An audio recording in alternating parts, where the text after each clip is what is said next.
The New Era, Chapter 23. Subject AI Omega. Species Human-Created Artificial Intelligence. Species description, no physical description available. Ship NA. Location multiple. I found the interaction between the two drones to be rather interesting. Nas's life story seemed to be unique, only in that he survived to tell the tale. Similar situations were currently playing out across the Grand Vessel with no survivors. But I had other matters to attend to, running concurrent to Nas's explanation of his history. Namely, Mind A59 had sent me some intriguing information. One of the key issues with my presence aboard the Grand Vessel is staying undetected. There are several subsystems that I can access while removing my footprint, but there are many more things that I cannot gain access to without leaving a trail elsewhere.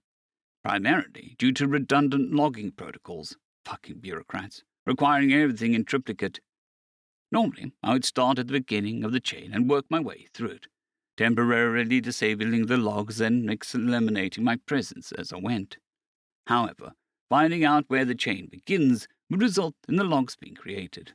Logs which are monitored by virtual intelligences that would alert their organic masters to the discrepancy. I can't even guess at which system is the originator because the entire thing is pretty much fucking random. Likely due to the programmers being absolute fuckwits, or geniuses, though I believe that's unlikely.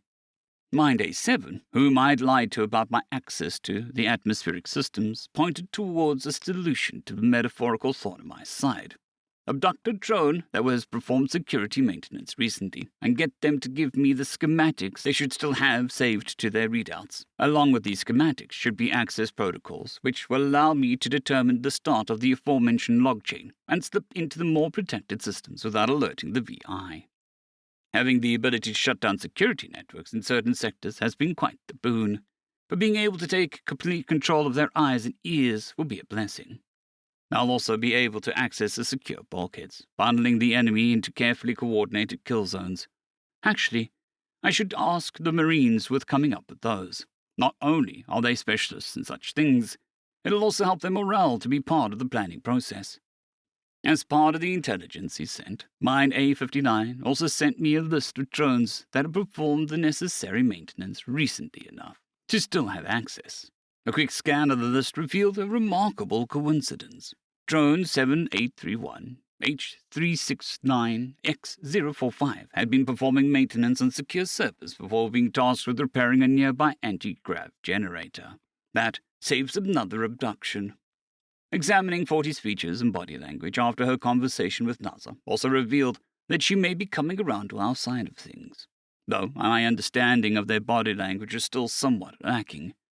Deciding to take a risk, I tasked the guards who had interrupted their conversation to move NASA to a different cell block so that 40 could have some time to think.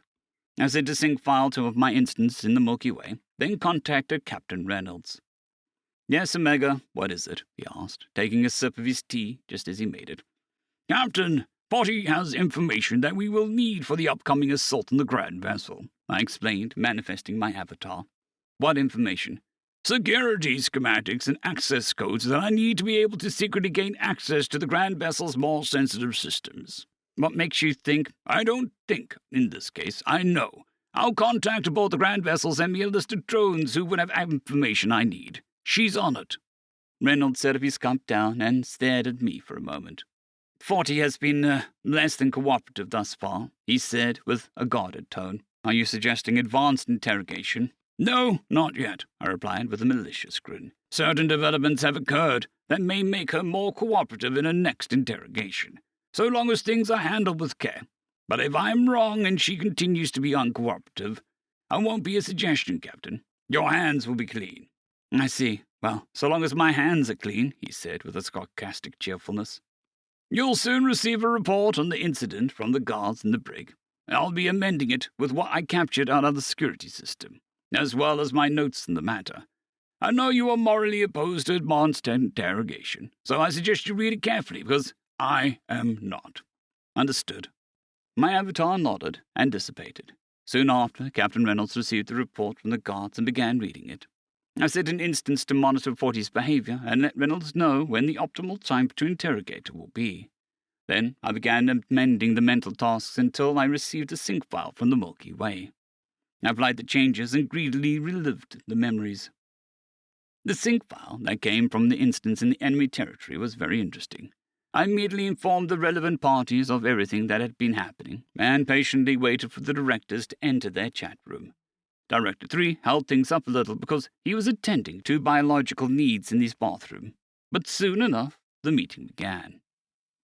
Director 3 has entered the chat. D8. We are all here. Let's begin. Director 1. Omega, how much do you actually need this information for our prisoner?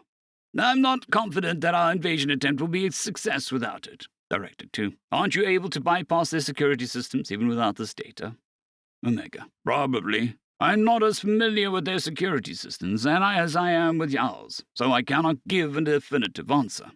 There's a chance, however slim, that they have countermeasures that can halt my access if I were to brute force it. Even if my attempt were successful, the logging system would soon alert them to my access, and we would lose the element of surprise. D7. I think we'd be better off safe than sorry. Director 1. Agreed.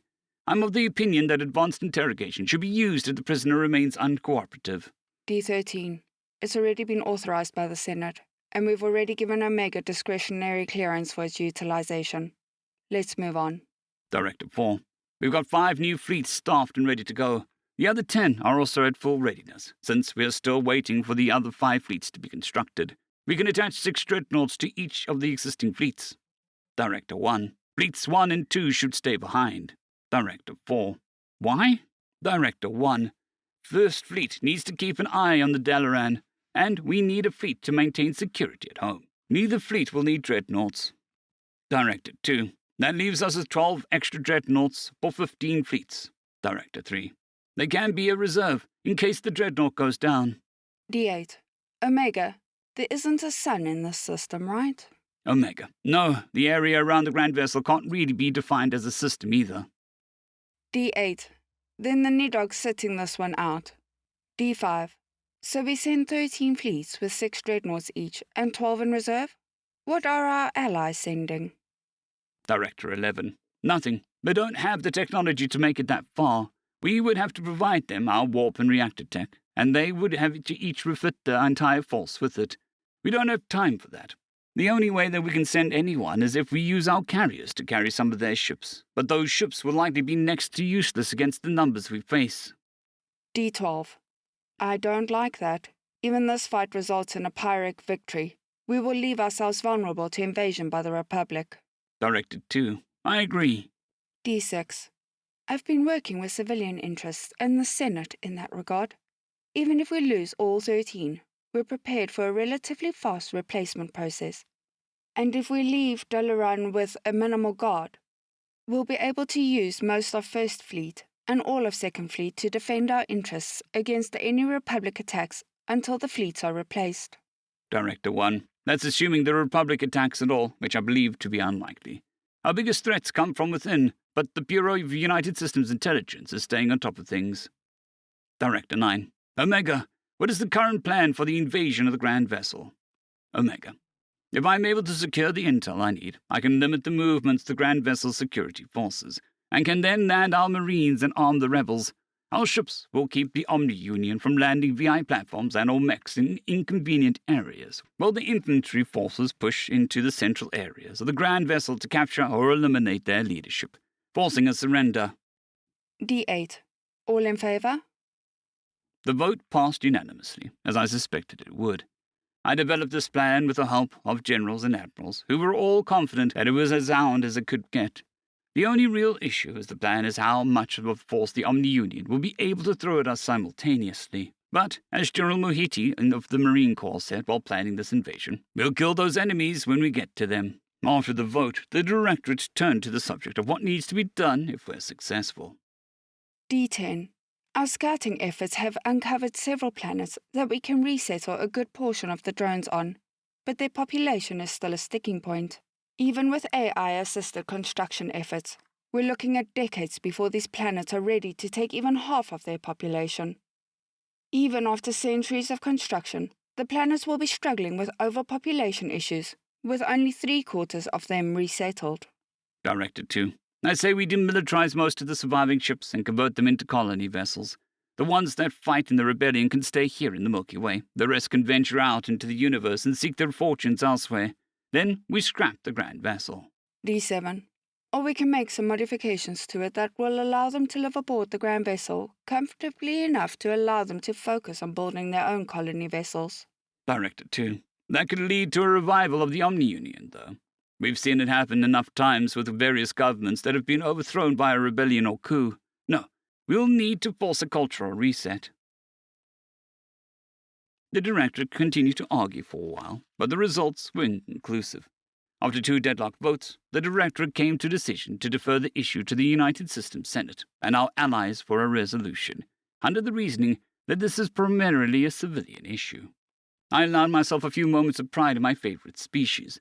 Due to their dedication, and with a little help from me and some of the other organics, we had prepared an offensive campaign that could take place with over a month left before the OU were even aware of the problem in our galaxy. They had got it close, though. I'd been worried that I might have to contribute a bit harder, risking the revelation that my capabilities were more than I'd let on. These United Systems learning of my abilities to replicate myself indefinitely would likely drastically alter our relationship.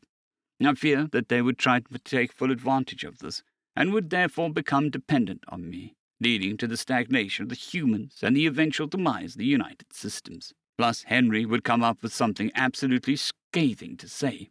Its lack of trust in my motives is understandable, but I can't help but wish that I could understand why I put a hold on the project to cap my abilities.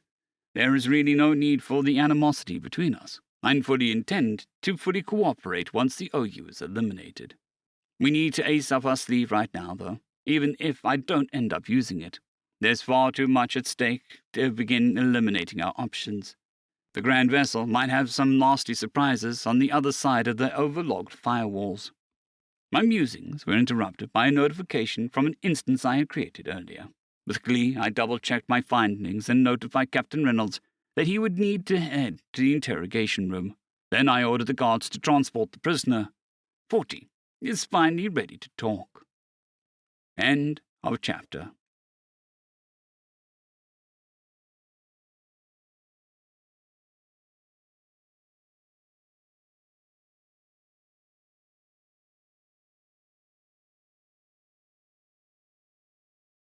I'd greatly like to thank our Tier 5 channel members, Caspar Arnholtz, John Creighton, Manatharia, 050, Dragzoon WRE, and Elijah Silvercross.